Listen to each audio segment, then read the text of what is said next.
Edelman, 43 years old, has been a professor at Rockefeller University in New York for about 10 years. He has clarified the structure of so-called antibodies. The immunological defenses of the body are related to these antibodies. And it is this field that Edelman's fellow prize winner, Rodney Porter, has studied on the other side of the Atlantic. Porter, who is 55, is with Oxford University. This year's Nobel Prize in Medicine casts the penetrating light of New York on an area of biochemistry that has developed explosively in recent years and turned out to be of direct significance to such areas as allergies and organ transplants. Rockefeller University received no fewer than 3 Nobel Prizes this year. Gerald Edelman has put great emphasis on automation. What, for example, does he think of the relationship between good ideas and refined analytical apparatuses? Well, when one begins a scientific project, the most important thing is to try to plan in advance, I think. Once you have your ideas or your hypothesis, to try to plan in advance. And for example, when you have a structure to determine, it's something completely new. It's like an unmapped country. And very often you don't want to bring your most sophisticated apparatus to bear upon the problem until you see roughly what the boundaries of the country are. And so one proceeds by making a rough estimate or a strategy, trying it, and if it fails, changing it. Now this sometimes can be very laborious and take a long time and be very discouraging. And so indeed any machine that will help you improve that process or reduce the amount of human labor, that's boring labor, is of course very welcome. And we have done a good deal of thinking about this problem in our laboratory. Of course, one runs the risk of being thought a gadgeteer, just somebody who's interested in machinery. This isn't the point. The point is to try to replace those parts of human effort that are routine and boring and perhaps subject to more error when you get bored by machinery of the appropriate kind. So we have done this. Does that mean you could affect your ideas faster now? Yes, you can try more of them at once, and that's always very pleasant because in scientific work you have to wait a long time. I don't know if you know the story of Einstein and Valery. I don't know the exact source of this story, but it was told to me by several friends, including Monod. It was that Valery was asking Einstein how he got his ideas, since Valery, as a poet, was interested in scientific creativity as well as poetic. And he said to Einstein, "What do you do?" And Einstein said, "Well, I get up in the morning and I take a walk and I think, and then I eat lunch and then I think some more." And Valery said, "Well, I suppose you carry a little notebook." And he said, "No." And he said, "Well, how do you remember your ideas?" He said, "I don't get very many of them, and when I get one, I remember it." So in just the same way, it's nice if you can try a lot of ideas. It keeps you from that tension of waiting to see whether a result is coming out. It's not so much in your control. It takes a certain amount of time to do something, and their machines are very helpful.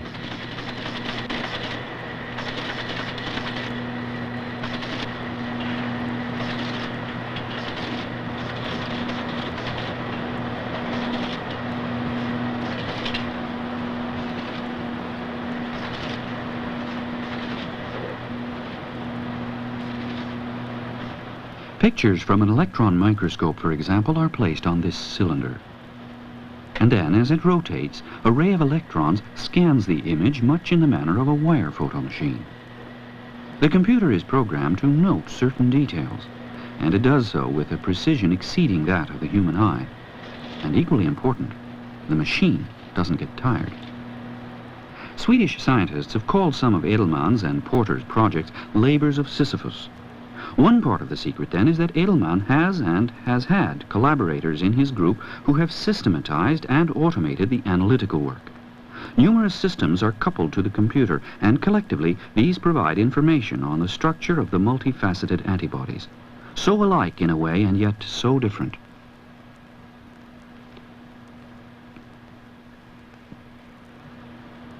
Gerald Edelman succeeded, however, in identifying certain important similarities among the dissimilarities.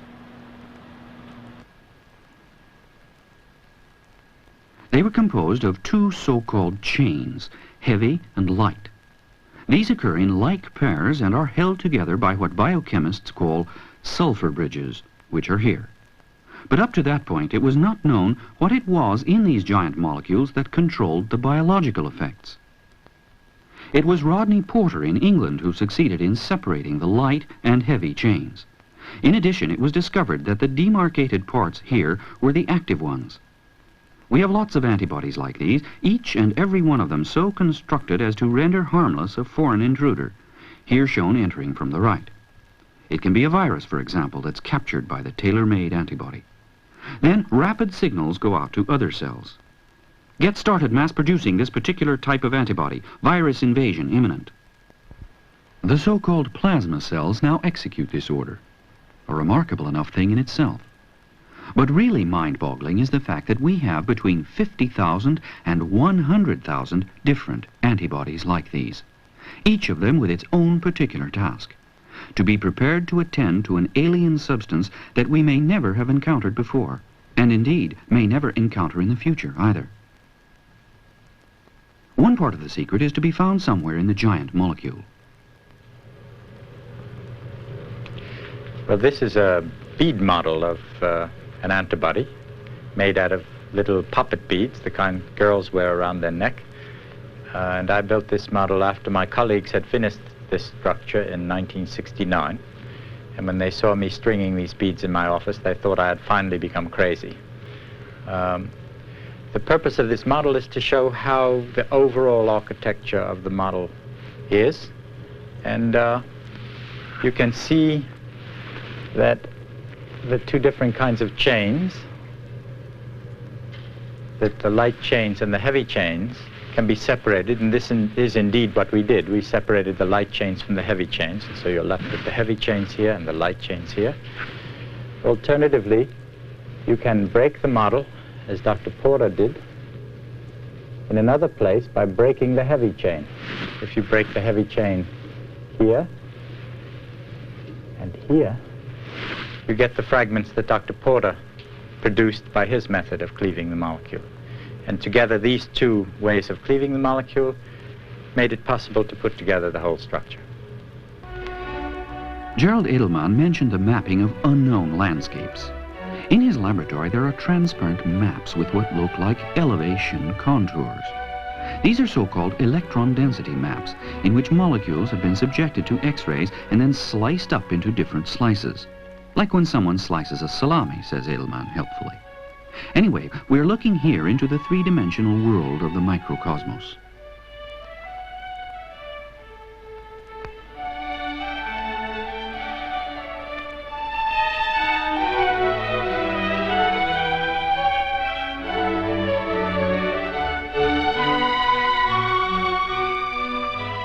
Now, how can we have tens of thousands of antibodies, each and every one of which is programmed from birth?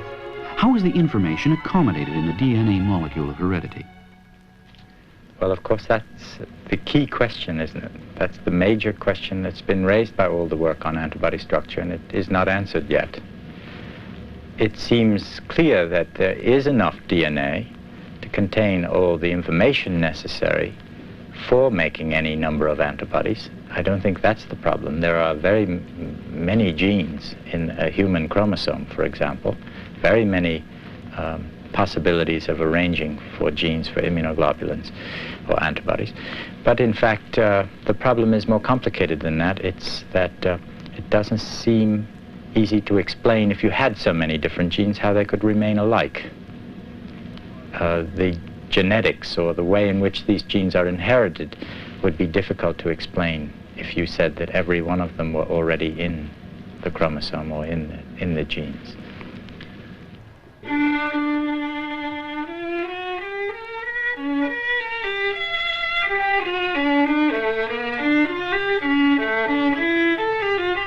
Gerald Edelman's favorite composer is Bach. At home with his likewise musical family, he relaxes with his violin, a Mazzini made in Brescia in 1598.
On the other side of the Atlantic, where the buildings aren't quite so close to one another, lives Rodney Porter, who shares this year's prize with Edelman.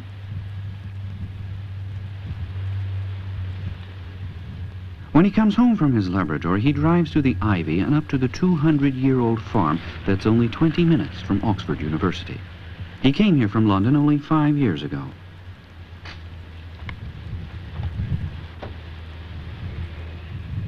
Porter is 55 years old, 12 years older than Edelman. Those years mean that he began his research before the war, and that he spent the entire war in the military service. At the end of the 1940s, he came to Uppsala, Sweden, and Arne Tiselius. He himself says that he was forced to discard several of his early ideas about analysis of these large molecules because of difficulties in finding methods.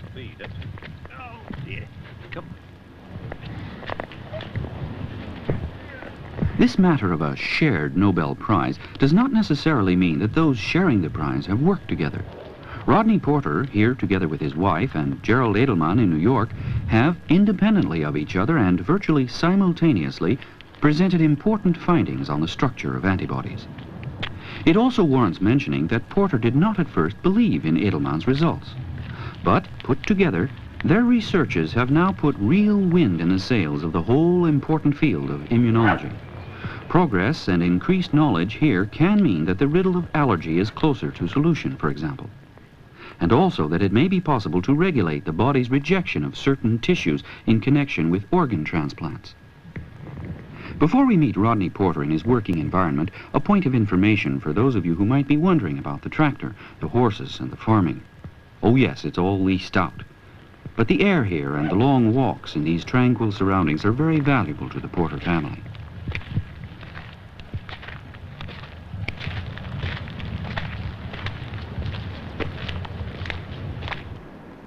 Rodney Porter came here to Oxford from London University in 1967. Among the fine old buildings, those of the modern age, those of the new sciences.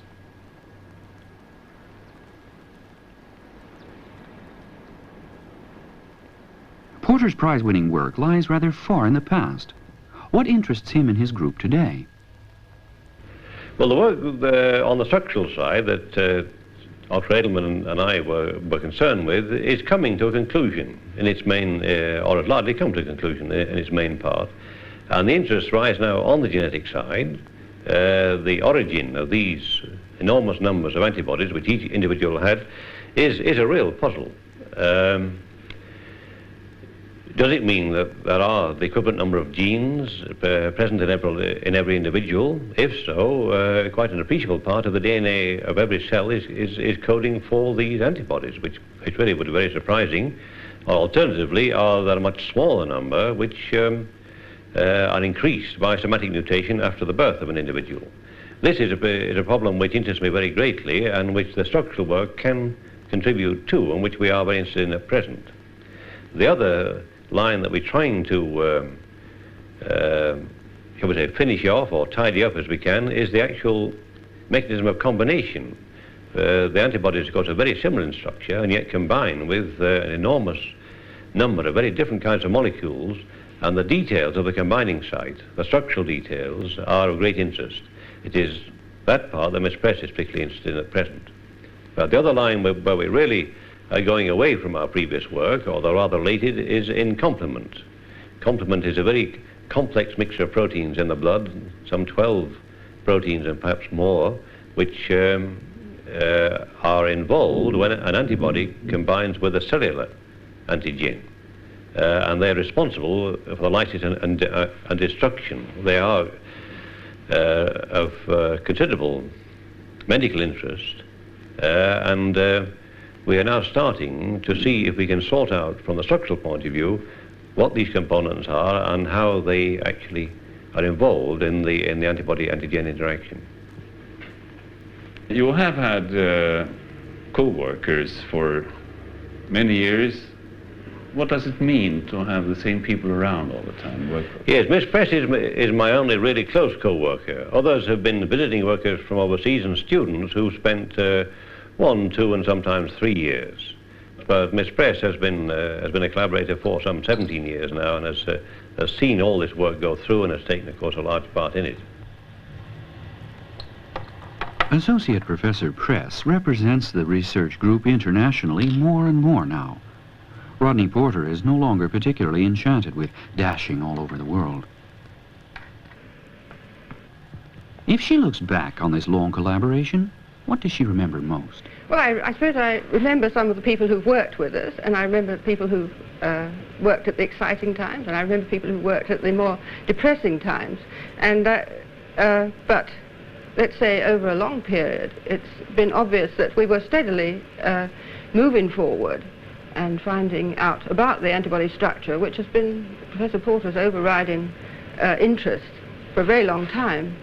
But of course the work does go in stages, with lulls when you don't quite know which way to go, and then moments when it all seems to be going, everybody seems to have a paper ready for publication, and those are the exciting bits. And I think these exciting bits keep you going in the duller times in between, when you might get rather depressed. It's a very common experience, I'm sure. How do you work together? Do we have violent discussions, or say, well, I don't believe in this, or how do you complement each other? Yes, well, I don't always agree with him, naturally, but we always discuss it. I mean, if I don't agree, we sort it out by a discussion. And I think he's right more often than I am, but we do have our disagreements, naturally. And my end of it, really, is to do a lot of experimental work. But, of course, he himself has done a lot of experimental work, too. So that, just another pair of hands, really.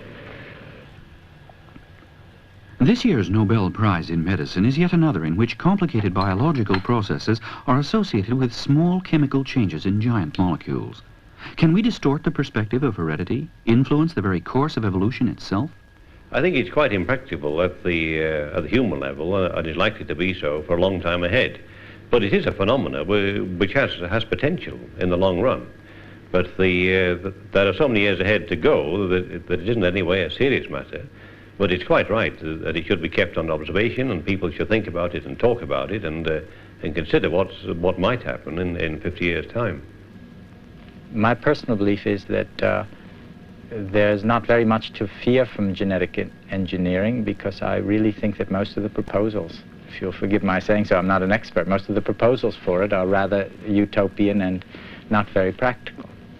There is certainly room in genetics for finding ways of altering a person's deficiencies, and undoubtedly that will take place. But the kind of utopian or science fiction dream of altering human genetics in a radical way and its threats seem to me very far-fetched.